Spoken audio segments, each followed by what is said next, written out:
Episode की starting में गुमेई गुआओ के बारे में ऐसे तैसे बोल रहा था, इसीलिए एचन उसे एक थप्पड़ मार देता है। गुमेई बोलती है आप मुझे क्यों थप्पड़ मारे, क्योंकि तुम जिस आदमी के बारे में बोल रहे थे वो आदमी मैं हूँ और गुआओ की बच्चा मेरा बच्चा है। ये सुनकर गुमेई को यकीन नहीं होती और वो एचन को बोलती है आपको शायद गुआओ झूठ बोली है, आप उसके ऊपर भरोसा मत कीजिए। एचन गुमेई को बोलता है क्या तुम्हें जिंदा रहने के लिए जरा सा भी इंटरेस्ट नहीं है। गुमेई बोलती है अरे मैं तो बस इसलिए बोल रही थी ताकि गुआओ आपको धोखा न दे। एचन बोलता है मैं ऑलरेडी डीएनए रिपोर्ट देख चुका हूँ, क्या तुम्हें अभी भी प्रॉब्लम है। गुमेई बोलती है क्या ये सच है, 5 साल पहले जो आदमी था। तभी एचन बोलता है हाँ वो आदमी मैं हूँ और तुम लोगों को तो मुझे थैंक्स बोलना चाहिए क्योंकि तुम लोगों की वजह से ही मुझे गुआओ मिली और उसके साथ एक क्यूट सा बच्चा भी मिला। गुआओ बोलती है तुमसे मिलने के लिए मैं नहीं चाहती थी। गुमेई को ये सब बात हजम नहीं होती क्योंकि फेंगिचन एक बहुत ही बड़ा बिजनेसमैन था और गुआओ एचन से शादी करने के बाद वो गुमेई से भी एक अच्छी लाइफ जिएगी। ये गुमेई के पास बिल्कुल भी नहीं था क्योंकि ना ही मोटेनो से प्यार करता था और ना ही उसके पास बहुत सारा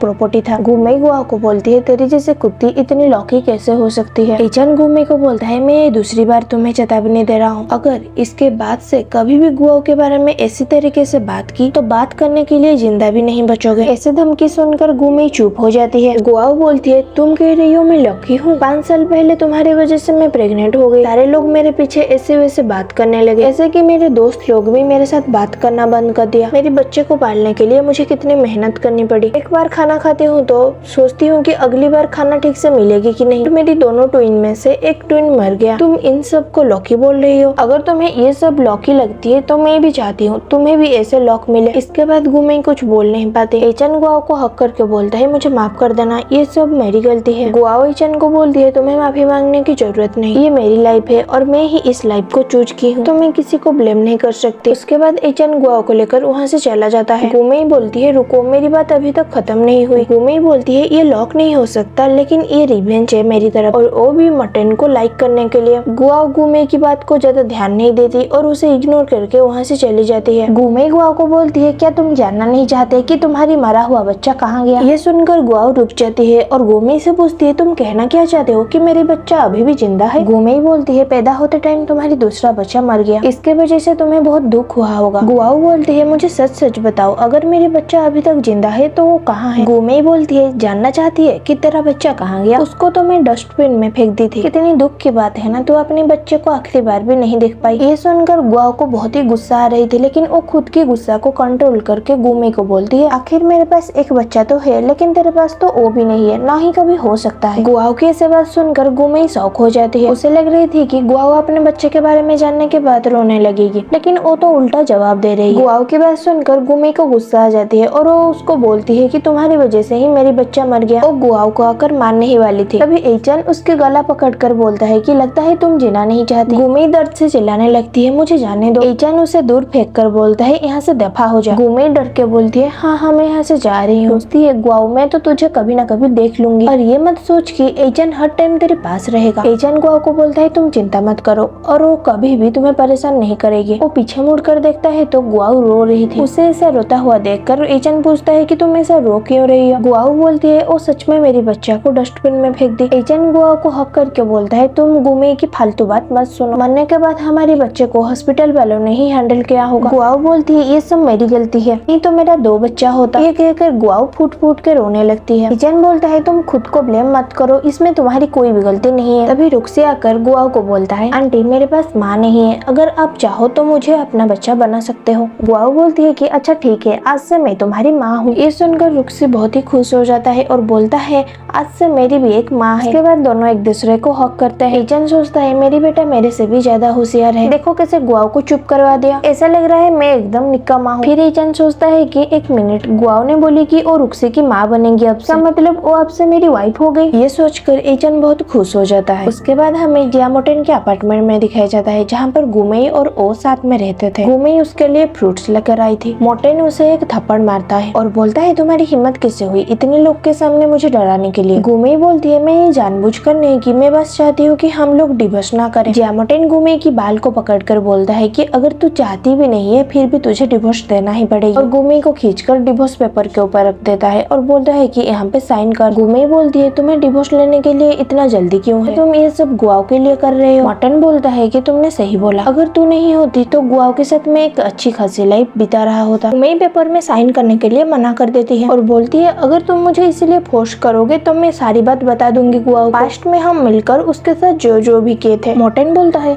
तुम मुझे फिर से डराने लगे उस बात के लिए? क्या लगता है जो दिमागी हालत में ठीक ना हो उसकी बात पर सब यकीन कर लेंगे? मैं बोलती है आखिर तुम्हारी कहने की मतलब क्या है? उसके बाद हमें गुआओ के अपार्टमेंट में दिखाया जाता है जहाँ पर हिजिन और मोमो मिलकर गेम खेल रहे थे, जिस गेम को मोमो पहली बार खेल रहा था लेकिन वो हिजिन को बार बार हरा दे रहा था। मोमो हिजिन से बोलता है आप मेरे से 3 बार हार चुके हैं, मुझे नहीं बल्कि आपको खेलना सीखना चाहिए। हिजिन मोमो से बोलता है तुम सच तो बोल रहे हो ना कि तुम ये गेम पहली बार खेल रहे हो? मोमो बोलता है हाँ सच में मैं ये गेम पहली बार खेल रहा हूँ, ये बहुत ही मजेदार है, चलिए जल्दी कीजिए मुझे एक बार और खेलना है। ये सुनकर हिजिन डर जाता है कहीं वो फिर से मोमो से हार ना जाए। तभी एचन और गुआओ रुक्सी को हॉस्पिटल से चेकअप करवा के आ जाते हैं। हॉस्पिटल से आते टाइम रुक्सी बहुत ही खुश था क्योंकि उसको गुआओ जैसे मम्मी जो मिल गई थी। वो इसके बारे में मोमो को भी बताता है कि तुम्हारी माँ आज से मेरी भी माँ होगी, उसके बाद मेरे पास भी एक माँ होगी। रुक्सी बहुत ही एक्साइटेड होकर बोल रहा था लेकिन मोमो उसके बात पर ज्यादा रिएक्ट नहीं करता, उसको बस कंग्रेचुलेशन बोल के हिजिन को बोलता है अंकल आप फिर से गेम स्टार्ट कीजिए। इसीलिए रुक्सी मोमो के ऊपर बहुत ही गुस्सा करने लगता है। हिजिन गुआओ को बोलता है बच्चे की हालत अभी ठीक तो है ना? वो बोलते हैं हाँ रुक्सी अब ठीक है, तुम मोमो और घर की देखभाल करने के लिए यहाँ पर रुके इसके लिए शुक्रिया। गुआओ हिजिन को डिनर तक रुकने के लिए बोलती है और हिजिन भी कैसे मना करता, वो तो चाहता है गुआओ के साथ ज्यादा टाइम रहने के लिए। हिजिन खुशी खुशी ओके बोल देता है। मोमो बोलता है ये तो अच्छी बात है,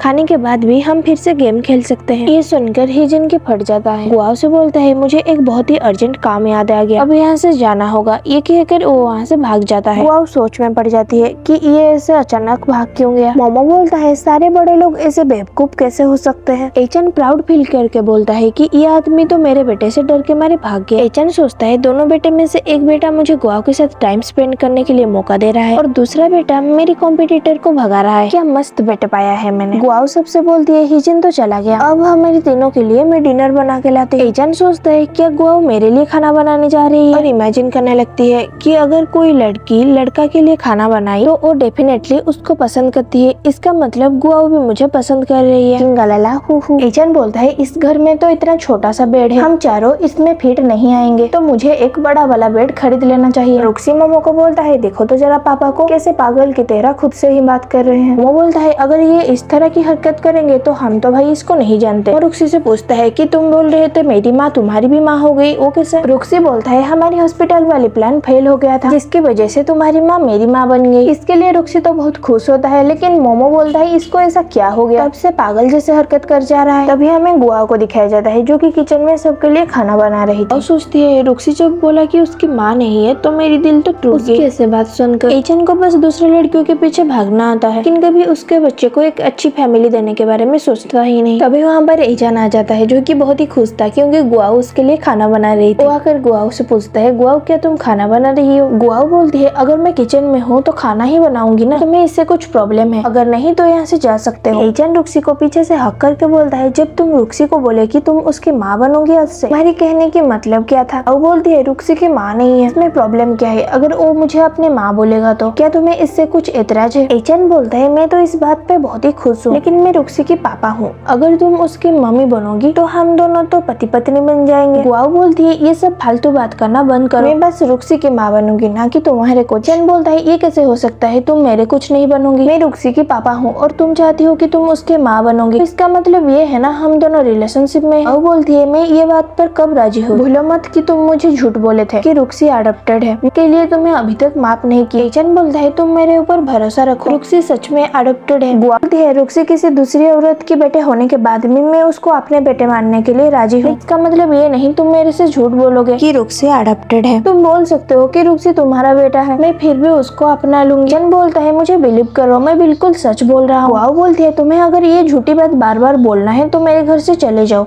एचन समझ नहीं पाता कि वो क्या बोले, फिर उसको एक आइडिया आता है। वो गुआओ के हाथ को पकड़कर बोलता है मेरे साथ चलो, मैं तुम्हें प्रूव कर दूंगा कि मैं जो भी बोल रहा हूँ वो सब सच है। गुआओ बोलती है मेरे हाथ छोड़ो, मुझे बच्चों के लिए खाना बनाना है। एचन बोलता है मैं अपने सेक्रेटरी को बोल दूंगा, वो अपने साथ सेफ लेकर आ जाए कि बच्चों के लिए खाना बना देगी। तभी हमें बच्चों को दिखाया जाता है जहाँ पर रुक्सी मोमो को हॉस्पिटल में जो भी हुआ था उसके बारे में बता रहा था कि कैसे एचन गुआओ को गुमी से प्रोटेक्ट कर रहा था। वो बोलता है मुझे ये पता नहीं था कि ओल्ड फिंग मेरी मम्मी के लिए इतना प्रोटेक्टिव बनेंगे। बोलता है मेरे पापा को एक्सेप्ट कर लो, वो इतने भी बुरे आदमी नहीं है जैसे तुम सोचते हो, वो एक जेंटलमैन है। अभी उनके सामने एचन गुआओ को लेकर कहीं जा रहा था। वो उससे पूछती है कि तुम मुझे कहाँ लेकर जा रहे हो। एचन बोलता है मेरे घर। गुआओ बोलती है मैं नहीं जाऊंगी वहाँ। लेकिन एचन उसे जबरदस्ती उठा कर ले जाता है। उनको देखकर मोमो रुक्सी से बोलता है तुम तो बोल रहे थे तुम्हारे पापा बहुत ही अच्छे आदमी है। बोलता है मेरे बात को भूल जाओ, मैं जो पापा के बारे में बोला था। उसके बाद हमें एचन की कार को दिखाया जाता है। इसके अंदर एचन और गुआओ दोनों बैठे थे। गुआओ एचन को पूछती है तुम मुझे अपने घर क्यों लेकर जा रहे हो। एचन बोलता है तुम्हें यकीन नहीं हो रहा है ना कि रुक्सी को मैं अडॉप्ट किया है। मैं मेरा हाउसकीपर को बोला है रुक्सी और मेरा डीएनए टेस्ट करने के लिए। अब डीएनए रिपोर्ट आ गया होगा तो तुम मेरे घर जाकर उसे देख सकते हो कि रुक्सी और मेरे बीच कुछ भी खून का रिश्ता नहीं है। गुआओ बोलती है क्या तुम डीएनए टेस्ट करवाने के लिए चाहते थे? क्या बस मुझे प्रूव करवाने के लिए डीएनए टेस्ट किया है? अगर किसी को ये सब पता चलेगा तो वो क्या सोचेगा? एचन बोलता है मुझे फर्क नहीं पड़ता कि पूरी दुनिया मेरे बारे में क्या सोचे, लेकिन मुझे ये फर्क पड़ता है कि तुम मेरे बारे में क्या सोचते हो। तुम्हारी गलतफहमी की वजह से मुझे बहुत ही हर्ट हुआ है, जिसके वजह से मैं ठीक से सांस भी नहीं ले पाता। प्लीज दोबारा मेरे साथ ऐसा मत करना। सब सुनकर गुआओ सोचने लगती है कि कहीं मैं एचन को गलत तो नहीं समझ लिया। एचन बोलता है मैं तुम्हें सच्चाई प्रूव करके ही दिखाऊंगा और कार को बहुत तेज चलाकर अपने मेंशन में पहुंच जाता है। अंदर आने के बाद हाउसकीपर एचन को बोलता है सर हमारे पास आपके लिए एक गुड न्यूज है। एचन बोलता है कौन सा गुड न्यूज, और वो डीएनए रिपोर्ट अभी तक आया कि नहीं? कीपर बोलता है हाँ सर मैं उसके बारे में ही आपको बताना चाहता हूँ। एचन बोलता है बकवास करना बंद करो और सीधा मुझे रिपोर्ट दिखाओ। कीपर बोलता है थोड़ी देर रुकिए मैं वो लेकर आता हूँ। एचन गुआओ को बोलता है अब जल्द ही तुम्हें पता चल जाएगा कि मैं जो भी बोल रहा था वो सब सच है। मैं सबको धोखा दे सकता हूँ लेकिन तुम्हें कभी भी नहीं। वो बोलती है अब ये सब बोलने से कोई फायदा नहीं, जब तक वो रिपोर्ट ना देख लूं तुम्हारे ऊपर भरोसा बिल्कुल भी नहीं करूँगा। गुआओ जाकर बैठ जाती है और सोचती है इस बार मुझे लग रहा है कि एचन सच बोल रहा है। तभी हाउसकीपर रिपोर्ट लेकर आता है और एचन को बोलता है प्रेसिडेंट फेंग आप जरा इस रिपोर्ट को देख ले। एचन बोलता है मुझे ये देखने की जरूरत नहीं और जाकर गुआओ को रिपोर्ट देता है देखने के लिए। एचन का इतना कॉन्फिडेंस देखकर गुआओ सोचती है कि ये सब सच बोल रहा होगा, इसलिए वो भी रिपोर्ट नहीं देखती और बोलती है कि अब से मैं तुम्हारे ऊपर भरोसा कर रही हूँ। एचन बोलता है लेकिन तुम्हें रिपोर्ट देखना ही होगा, तुम्हें भी पता चलना चाहिए मैं कितने ऑनेस्ट और सिंसियर हूँ। गुआओ भी रिपोर्ट ले लेती है देखने के लिए और सोचती है एचन से उसको माफी मांगनी चाहिए। रिपोर्ट देखने के बाद वो उसको माफी मांग लेगी, खामोखा वो उसके ऊपर शक की। गुआओ रिपोर्ट खोल के देखती है तो वहाँ पर लिखा गया था कि एचन और रुक्सी बाप बेटे हैं। ये देख के गुआओ तो चौंक जाती है। एचन को लगता है गुआओ बहुत ही खुश हो गई है रिपोर्ट को देखकर। एचन बोलता है तुम्हें मेरे से माफी मांगने की जरूरत नहीं। ऐसी छोटी मोटी मिसअंडरस्टैंडिंग हो जाता है, लेकिन असल में रिपोर्ट देखकर तो गुआओ गुस्से में थी। वो एचन के मुंह पर रिपोर्ट को फेंक के वहाँ से चली जाती है और बोलती है कि मैं तुम्हें आज के बाद कभी भी ट्रस्ट नहीं करने वाली। एचन बोलता है रिपोर्ट देखने के बाद भी ये गुस्सा क्यों हो रही है? बटलर आकर एचन को उस रिपोर्ट देता है और बोलता है कि बस इस रिपोर्ट को एक बार देख लीजिए। एचन बोलता है कहीं रुक्सी सच में मेरी बेटा तो नहीं, लेकिन जब वो रिपोर्ट देखता है वो जो बोल रहा था वो सब सच निकलता है। एचन ये देखकर शौक हो गया था, आखिर रुक्सी उसके खुद का बेटा कैसे हो सकता है, वो तो उसको अडॉप्ट किया था। तो मिलते हैं नेक्स्ट एपिसोड में। Thanks for watching, tata bye bye.